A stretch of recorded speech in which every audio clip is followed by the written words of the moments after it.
Ayan guys, magluluto tayo ng kinamatisang galunggong para sa ating pananghalian.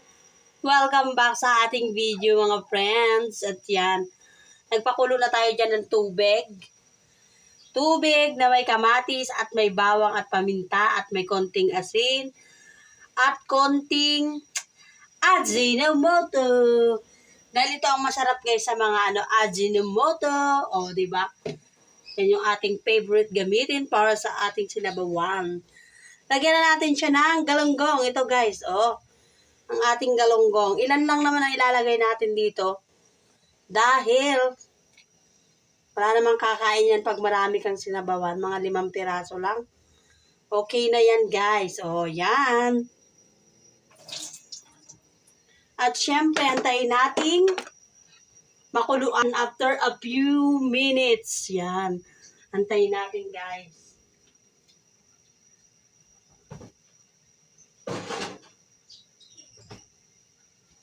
At syempre, ang next is walang iba kundi ang ating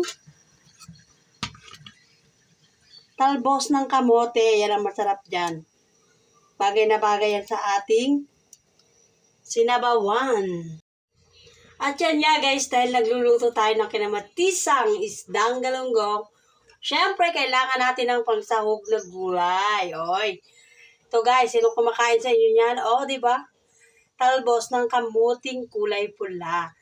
At hindi mawawala ang ating siling panigang or ang ating panigang na sili, ang ating pampasarap. Ito guys, kulong-kulo na siya, yung ating niluluto. Ayan siya. Tingnan nyo. Pwede na natin ilagay yan. Lagay na natin guys ang ating gulay. Ito. Lagay na natin para siya ay maluto. Ayan. Diba? After 1,000 minutes, ilagay na natin ang ating gulay. At syempre, isama na natin ang siling panigang. Dahil yan ay oh no, may gasol is over na yata. Well, over na. My gosh. Pakuluan ng bahagya para tayo ay maluto ang ating gulay. At napakasustansya niyan guys. Napakasustansya ng talbos ng kamuting pula. Diba? Ayan ang ating galunggong na kinamatisan. Tikman natin at dahil luto na yan at kumulo na siya ng bahagya. Wow! Pagdagan natin ng konting asin dahil kulang sa asin. Konti lang naman. Huwag natin damihan. Yan.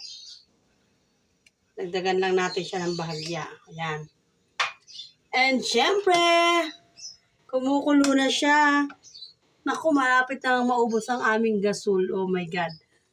Yan lamang guys. And kung nagustuhan nyo ang aking video, paki-like, paki-heart, and share, and comment na rin guys.